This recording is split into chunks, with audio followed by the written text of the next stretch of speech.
నమస్తే, welcome to of the record.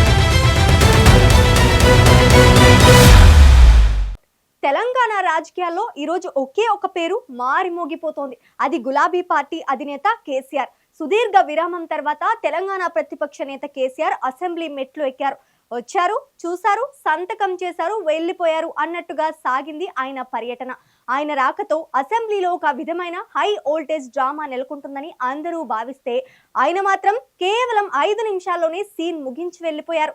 ఇంతకీ కేసీఆర్ రాకు వెనుక ఉన్న అసలు మాస్టర్ ప్లాన్ ఏంటి? కేవలం అనర్హత వేటు పడకుండా అటెండెన్స్ వేయించుకోవడానికి వచ్చారా, లేక దీని వెనుక ఏదైనా బలమైన వ్యూహం ఉందా? సభ లోపల సీఎం రేవంత్ రెడ్డి కేసీఆర్ మధ్య జరిగిన సీన్స్ ఏంటి? Let's watch this.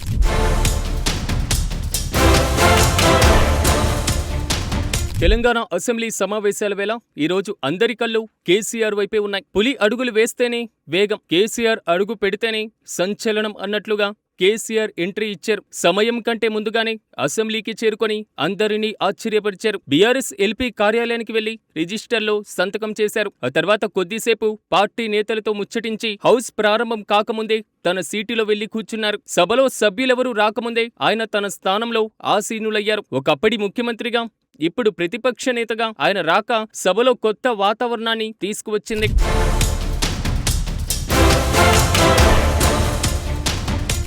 కేసీఆర్ సభలోకి వచ్చిన కాసేపటికే ముఖ్యమంత్రి రేవంత్ రెడ్డి అసెంబ్లీ హాల్లోకి ప్రవేశించారు. వైరీ వర్గాలైన సభా మర్యాదలకు తిలోదకాలు ఇవ్వకూడదు అన్న సాంప్రదాయాన్ని ఇద్దరు నేతలు పాటించారు. రేవంత్ రెడ్డి నేరుగా కేసీఆర్ వద్దకు వెళ్లి షేక్ హ్యాండ్ చేశారు. కేసీఆర్ ఆరోగ్యం ఎలా ఉందని ఆత్మీయంగా వాకబు చేశారు. ముఖ్యమంత్రి స్వయంగా వెళ్లి పలకరించడంతో రాజకీయాల్లో శాశ్వత శత్రువులు ఉండరు అన్న మాట నిజమైంది. రేవంత్ రెడ్డిని చూసి కేసీఆర్ కూడా చిరునవ్వుతో పలకరించారు. ఆ తర్వాత మంత్రులు, అధికార పార్టీ ఎమ్మెల్యేలు కూడా కేసీఆర్ వద్దకు వెళ్లి పలకరించారు. కొత్త ఎమ్మెల్యే నవీన్ యాదవ్ వంటి వారు కేసీఆర్ కాళ్లకు నమస్కరించి ఆశీర్వాదం తీసుకోవడం విశేషం. సభ అంతా ప్లెజెంట్ అట్మాస్ఫియర్ లో కనిపించింది.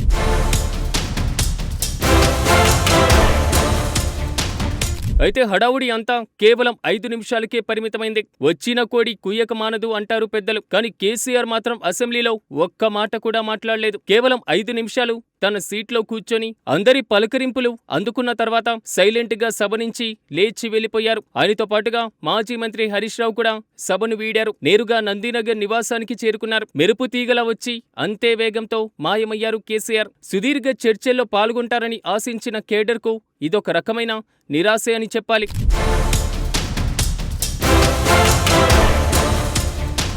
కేసీఆర్ కేవలం 5 నిమిషాల కోసం ఎందుకు వచ్చారు? దీనిపైన రాజకీయ వర్గాల్లో పెద్ద ఎత్తున చర్చ జరుగుతుంది. నిబంధనలను పాటించాలనే ఉద్దేశంతోనే ఆయన వచ్చినట్లుగా తెలుస్తుంది. రాజ్యాంగ నియమాల ప్రకారం అసెంబ్లీ సమావేశాలకు వరుసగా హాజరు కాకపోతే సభ్యత్వంపైన అనర్హత వేటు పడే ఛాన్స్ ఉంటుంది. సమావేశాలు జరుగుతున్నప్పుడు ఒక్కరోజు వచ్చి హాజరు నమోదు చేసుకోవడం తప్పనిసరి. కేసీఆర్ కూడా ఇదే పందాను అనుసరిస్తున్నట్లుగా కనిపిస్తుంది. కేవలం తన సీటును భద్రం చేసుకోవడానికి, చట్టపరమైనటువంటి ఇబ్బందులు రాకుండా చూసుకోవడానికే ఆయన వచ్చి వెళ్లారని విశ్లేషకులు భావిస్తున్నారు.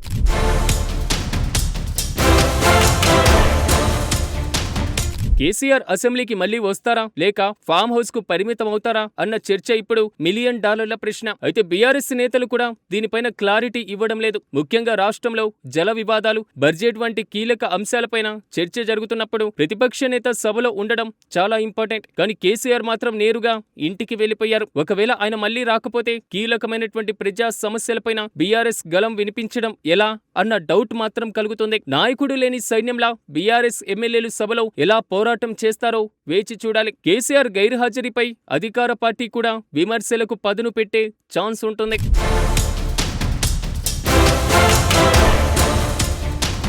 మొత్తానికి కేసీఆర్ అసెంబ్లీ ఎంట్రీ ఒక సెన్సేషన్ అయితే ఆయన ఎగ్జిట్ ఒక సస్పెన్స్. రాబోయే రోజుల్లో సభలో కేసీఆర్ తన గళాన్ని వినిపిస్తారా, లేక కేవలం టెక్నికల్ కారణాలకి పరిమితమవుతారా అన్నది వేచి చూడాలి.